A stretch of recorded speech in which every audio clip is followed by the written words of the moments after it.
ओम नमो भगवते वासुदेवाय। श्रीमद्भागवत महापुराण की कथा। कृष्णं नारायणं वन्दे, कृष्णं वन्दे व्रजप्रियं, कृष्णं द्वैपायनं वन्दे, कृष्णं वन्दे पृथासुतम्। अथ चतुर्थस्कन्धा प्रथमो अध्यायः। स्वयंभू मनु की कन्याओं के वंश का वर्णन। बोलो वृंदावन बिहारी लाल की जय। श्री मैत्रेय जी कहते हैं, विदुर जी, स्वयंभू मनु के महारानी शतरूपा से प्रियव्रत और उत्तानपाद, इन दो पुत्रों के सिवा 3 कन्याएं भी हुई थी। वह आकुति, देवहूति और प्रसूति नाम से विख्यात थी। आकुति का यद्यपि उसके भाई थे तो भी महारानी शतरूपा की अनुमति से उन्होंने रुचि प्रजापति के साथ पुत्रिका धर्म के अनुसार विवाह किया। पुत्रिका धर्म के अनुसार किए जाने वाले विवाह में ये शर्त होती है कि कन्या के जो पहला पुत्र होगा उसे कन्या के पिता ले लेंगे। प्रजापति रुचि भगवान के अनन्य चिंतन के कारण ब्रह्म तेज से संपन्न थे। उन्होंने आकुति के गर्भ से एक पुरुष और स्त्री का जोड़ा उत्पन्न किया। उनमें जो पुरुष था वो साक्षात यज्ञ स्वरूपधारी भगवान विष्णु थे, और जो स्त्री थी वह भगवान से कभी अलग न रहने वाली लक्ष्मी जी की अंश स्वरूपा दक्षिणा थी। मनु जी अपनी पुत्री आकुति के उस परम तेजस्वी पुत्र को बड़ी प्रसन्नता से अपने घर ले आए और दक्षिणा को रुचि प्रजापति ने अपने पास रखा। जब दक्षिणा विवाह के योग्य हुई तो उसने यज्ञ भगवान को ही पति रूप में प्राप्त करने की इच्छा की। तब भगवान यज्ञ पुरुष ने उससे विवाह किया। इससे दक्षिणा को बड़ा संतोष हुआ। भगवान ने प्रसन्न होकर उससे 12 पुत्र उत्पन्न किए। उनके नाम हैं तोष, प्रतोष, संतोष, भद्र, शांति, ईडस्पति, इध्म, कवि, विभु, स्वर्ण, सुदेव और रोचन। ये ही स्वयंभू मनवंतर में तुषित नाम के देवता उत्पन्न हुए। उस मनवंतर में मरीचि आदि सप्तर्षि थे। भगवान यज्ञ ही देवताओं के अधीश्वर इंद्र थे और महान प्रभावशाली प्रियव्रत एवं उत्तानपाद मनु पुत्र थे। वह मनवंतर उन्हीं दोनों के बेटों, पोतों और दैहित्रों के वंश से छा गया। प्यारे विदुर जी, मनु ने अपनी दूसरी कन्या देवहूति करदम जी को ब्याही थी। उसके संबंध की प्रायः सभी बातें तुम मुझसे सुन चुके हो। भगवान मनु ने अपनी तीसरी कन्या प्रसूति का विवाह ब्रह्मा जी के पुत्र दक्ष प्रजापति से किया था। उसकी विशाल वंश परंपरा तो सारी त्रिलोक में फैली हुई है। मैं करदम जी की 9 कन्याओं का जो 9 ब्रह्मर्षियों से ब्याही गई थी पहले ही वर्णन कर चुका हूँ। अब उनकी वंश परंपरा का वर्णन करता हूँ, सुनो। मरीचि ऋषि की पत्नी करदम जी की बेटी कला से कश्यप और पूर्णिमा नामक 2 पुत्र हुए, जिनके वंश से यह सारा जगत भरा हुआ है। शत्रुतापन विदुर जी पूर्णिमा के विरज और विश्वग नाम के 2 पुत्र तथा देवकुल्या नाम की एक कन्या हुई। यही दूसरे जन्म में श्री हरि के चरणों के धोवन से देव नदी गंगा के रूप में प्रकट हुई। अत्रि की पत्नी अनुसूया से दत्तात्रेय, दुर्वासा और चंद्रमा नाम के 3 परम यशस्वी पुत्र हुए। ये क्रमशः भगवान विष्णु, शंकर और ब्रह्मा के अंश से उत्पन्न हुए थे। विदुर जी ने पूछा कि गुरुजी कृपया ये बतलाइए कि जगत की उत्पत्ति, स्थिति और अंत करने वाले इन सर्वश्रेष्ठ देवों ने अत्रि मुनि के यहाँ क्या करने की इच्छा से अवतार लिया था। श्री मैत्रेय जी कहते हैं कि जब ब्रह्मा जी ने ब्रह्मगानियों में श्रेष्ठ महर्षि अत्रि को सृष्टि रचने के लिए आज्ञा दी, तब वे अपनी सहधर्मिणी के सहित तप करने के लिए ऋक्ष नामक कुल पर्वत पर गए। वहां पलाश और अशोक के वृक्षों का एक विशाल वन था। उसके सभी वृक्ष फूलों के गुच्छों से लदे थे तथा उसमें सब ओर निर्विघ्या नदी के जल की कलकल ध्वनि गूंजती रहती थी। उस वन में वे मुनि श्रेष्ठ प्राणायाम के द्वारा चित्त को वश में करके 100 वर्ष तक केवल वायु पीकर सर्दी, गर्मी आदि द्वंद्वों की कुछ भी परवाह न कर एक ही पैर से खड़े रहे।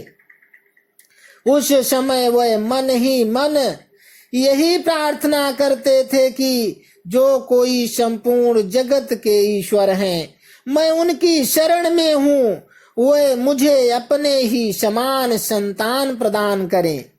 तब यह देख कर कि प्राणायाम रूपी ईंधन से प्रज्वलित हुआ अत्रि मुनि का तेज उनके मस्तक से निकलकर तीनों लोकों को तपा रहा है। ब्रह्मा, विष्णु और महादेव तीनों जगतपति उनके आश्रम पर आए। उस समय अप्सरा, मुनि, गंधर्व, सिद्ध, विद्याधर और नाग उसका सुयश गा रहे थे। उन तीनों का एक ही साथ प्रादुर्भाव होने से अत्रि मुनि का अंतःकरण प्रकाशित हो उठा। उन्होंने एक पैर से खड़े खड़े ही उन देवों को देखा और फिर पृथ्वी पर दंड के समान लौटकर प्रणाम करने के अनंतर अर्ध पुष्पादि पूजन की सामग्री हाथ में ले उनकी पूजा की। वे तीनों अपने अपने वाहन हंस, गरुड़ और बैर पर चढ़े हुए तथा अपने कमंडल, चक्र, त्रिशूल आदि चिन्हों से सुशोभित थे। उनकी आंखों से कृपा की वर्षा हो रही थी। उनके मुख पर मंद हास्य की रेखा थी जिससे उनकी प्रसन्नता झलक रही थी। उनके तेज से चौंधिया कर मुनिवर ने अपनी आंखें मूंद ली। वे चित्त को उन्हीं की ओर लगाकर हाथ जोड़ अति मधुर और सुंदर भाव पूर्व वचनों में लोक में सबसे बड़े उन तीनों देवों की स्तुति करने लगे। अत्रि मुनि ने कहा, भगवान, प्रत्येक कल्प के आरंभ में जगत की उत्पत्ति, स्थिति और लय के लिए जो माया के सत्वादि तीनों गुणों का विभाग करके भिन्न भिन्न शरीर धारण करते हैं, वह ब्रह्मा, विष्णु और महादेव आप ही हैं। मैं आपको प्रणाम करता हूँ। कहिए, मैंने जिनको बुलाया था आप में से वो कौन महानुभाव हैं? क्योंकि मैंने तो संतान प्राप्ति की इच्छा से केवल एक सुरेश्वर भगवान का ही चिंतन किया था। फिर आप तीनों ने यहाँ पधारने की कृपा कैसे की?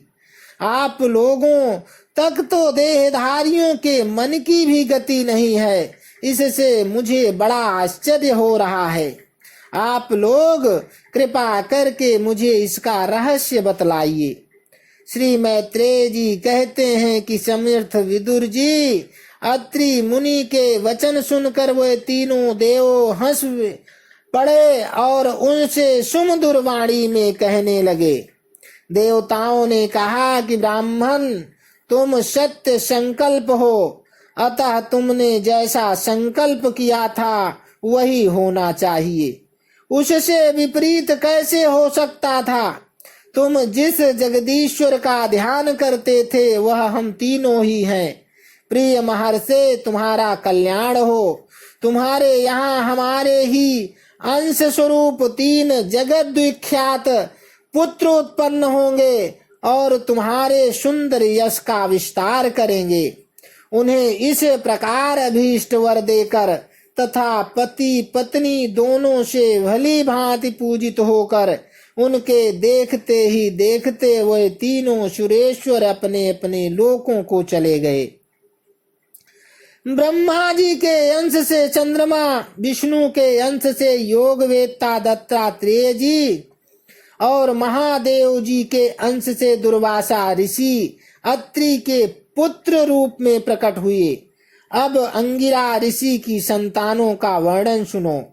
अंगिरा की पत्नी श्रद्धा ने सिनी वाली, कुहू, राका और अनुमति इन 4 कन्याओं को जन्म दिया। इनके सिवा उनके साक्षात भगवान उतथ्य जी और ब्रह्मनिष्ठ बृहस्पति जी ये 2 पुत्र भी हुए, जो सोरिचिस मनवंतर में विख्यात हुए।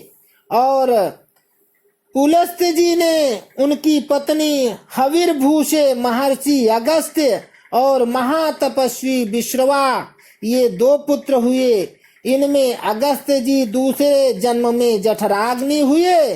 विश्रवा मुनि के इदविदा के गर्भ से यक्षराज कुबेर का जन्म हुआ और उनकी दूसरी पत्नी केशिनी से रावण, कुंभकर्ण एवं विभीषण उत्पन्न हुए। महामते, महर्षि पुलह की स्त्री परम साध्वी, गति से कर्म श्रेष्ठ वरियान और सहिष्णु ये 3 पुत्र उत्पन्न हुए। इसी प्रकार क्रतु की पत्नी क्रिया ने ब्रह्म तेज से दे दीप्यमान बाल खिल्यादि 60,000 ऋषियों को जन्म दिया। शत्रु ताप विदुर जी, वशिष्ठ जी को की पत्नी ऊर्जा अरुंधति से चित्रकेतु आदि 7 विशुद्ध चित्त ब्रह्मार्थियों का जन्म हुआ। उनके नाम चित्रकेतु, सुरोचि, विरजा, मित्र, उलवण, वसुभिद्यान और द्युमान थे। इनके सिवा उनकी दूसरी पत्नी से शक्ति आदि और भी कई पुत्र हुए। अथर्वा मुनि की पत्नी चित्ती ने दंध्यंग दधीची नामक एक तपोनिष्ठ पुत्र प्राप्त किया, जिसका दूसरा नाम अश्वशिरा भी था। अब भृगु के वंश का वर्णन सुनो। महाभाग भृगु जी ने अपनी भार्या ख्याति से धाता और विधाता नामक पुत्र तथा स्त्री नाम की एक भगवत परायणा कन्या उत्पन्न की। मेरु ऋषि ने अपनी आयति और नियति नाम की कन्याएं क्रमशः धाता और विधाता को ब्याही। उनसे उनके मृकंड और प्राण नामक पुत्र हुए। उनमें से मृकंड के मार्कंडेय और प्राण के मुनिवर वेद शिरा का जन्म हुआ। भृगु जी के एक कवि नामक पुत्र भी थे। उनके भगवान उष्णा शुक्राचार्य हुए। विदुर जी, इन सब मुनीश्वरों ने भी संतान उत्पन्न करके सृष्टि का विस्तार किया। इस प्रकार मैंने तुम्हें यह करदम जी के दौहित्रों की संतान का वर्णन सुनाया। जो पुरुष इसे श्रद्धा पूर्वक सुनता है उसके पापों को यह तत्काल नष्ट कर देता है। ब्रह्मा जी के पुत्र दक्ष प्रजापति ने मनुनंदिनी प्रसूति से विवाह किया। उससे उन्होंने सुंदर नेत्रों वाली 16 कन्याएं उत्पन्न की। भगवान दक्ष ने उनमें से 13 धर्म को, 1 अग्नि को, 1 समस्त पितृगणों को और 1 संसार का संहार करने वाले तथा जन्म मृत्यु से छुड़ाने वाले भगवान शंकर को दी। श्रद्धा, मैत्री, दया, शांति, तुष्टि, पुष्टि, क्रिया, उन्नति, बुद्धि, मेधा, तितिक्षा, ह्री और मूर्ति ये धर्म की पत्नियां हैं। इनमें से श्रद्धा ने शुभ, मैत्री ने प्रसाद, दया ने अभय, शांति ने सुख, तुष्टि ने मोद और पुष्टि ने अहंकार को जन्म दिया। क्रिया ने योग, उन्नति ने दर्प, बुद्धि ने अर्थ, मेधा ने स्मृति, तितिक्षा ने क्षेम और ह्रीम लज्जा ने प्रश्रय विनय नामक पुत्र उत्पन्न किया। समस्त गुणों की खान मूर्ति देवी ने नर नारायण ऋषियों को जन्म दिया। इनका जन्म होने पर इस समस्त विश्व ने आनंदित होकर प्रसन्नता प्रकट की। उस समय लोगों के मन, दिशाएं, वायु, नदी और पर्वत सभी में प्रसन्नता छा गई। आकाश में मांगलिक बाजे बजने लगे। देवता लोग फूलों की वर्षा करने लगे। मुनि प्रसन्न होकर स्तुति करने लगे। गंधर्व और किन्नर गाने लगे। अप्सराएं नाचने लगी। इस प्रकार उस समय बड़ा ही आनंद मंगल हुआ तथा ब्रह्मादि समस्त देवता स्तोत्रों द्वारा भगवान की स्तुति करने लगे। देवताओं ने कहा, जिस प्रकार आकाश में तरह तरह के रूपों की परिकल्पना कर ली जाती है, उसी प्रकार जिन्होंने अपनी माया के द्वारा अपने ही स्वरूप के अंदर इस संसार की रचना की है और अपने उस स्वरूप को प्रकाशित करने के लिए इस समय इसी ऋषि विग्रह के साथ धर्म के घर में अपने आप को प्रकट किया है, उन परम पुरुष को हमारा नमस्कार है। जिनके तत्व का शास्त्र के आधार पर हम लोग केवल अनुमान ही करते हैं, प्रत्यक्ष नहीं कर पाते, उन्हीं भगवान ने देवताओं को संसार की मर्यादा में किसी प्रकार की गड़बड़ी ना हो, इसीलिए सत्व गुण से उत्पन्न किया है। अब वे अपने करुणामय नेत्रों से जो समस्त शोभा और सौंदर्य के निवास स्थान निर्मल दिव्य कमल को भी नीचा दिखाने वाले हैं, हमारी ओर निहारें। प्यारे विदुर जी, प्रभु का साक्षात दर्शन पाकर देवताओं ने उनकी इस प्रकार स्तुति और पूजा की। तदनंतर भगवान नर नारायण दोनों गंधमादन पर्वत पर चले गए। भगवान श्री हरि के अंशभूत वे नर नारायण ही इस समय पृथ्वी का भार उतारने के लिए यदकुल भूषण श्री कृष्ण और उन्हीं के शरीके श्याम वर्ण कुरुकुल तिलक अर्जुन के रूप में अवतीर्ण हुए हैं। अग्नि देव की पत्नी स्वाहा ने अग्नि के ही अभिमानी पावक, पवमान और शुचि ये 3 पुत्र उत्पन्न किए। ये तीनों ही हवन किए हुए पदार्थों का भक्षण करने वाले हैं। इन्हीं तीनों से 45 प्रकार के अग्नि और उत्पन्न हुए।